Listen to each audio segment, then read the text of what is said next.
তো আমি first coat দেওয়ার পরে 30 সেকেন্ড কিওর করার পরে আমি সেকেন্ড কোট অ্যাপ্লাই করেছি।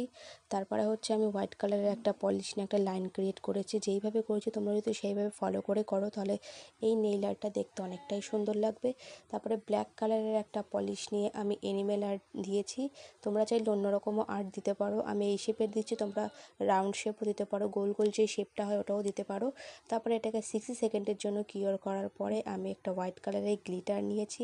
গ্লিটারটা হোয়াইটের সাইডে আমি অ্যাপ্লাই করেছি। তোমরা চাইলে এটা করতে পারো বা নাও করতে পারো। এটাকেও 60 সেকেন্ডের জন্য কিওর করার পরে আমি হচ্ছে পিঙ্ক কালারের গ্লিটার নিয়ে এখানে অ্যাড করে দিয়েছি। তোমরা চাইলে নাও করতে পারো। এটা খুব দেখতে খুব সুন্দর লাগছিলো, তোমরা একবার ট্রাই করে দেখো। আর নেইল আর্টের নতুন নতুন ভিডিও তোমরা যদি দেখতে চাও তাহলে অবশ্যই চ্যানেলটা সাবস্ক্রাইব করো। আর হ্যাঁ, লাস্টে আমি টপ কোট দিয়ে এখানে 60 সেকেন্ডের জন্য কিওর করে নিয়েছি। হিয়ার ইজ ফাইনাল রেজাল্ট, তোমরা দেখতেই পাচ্ছ।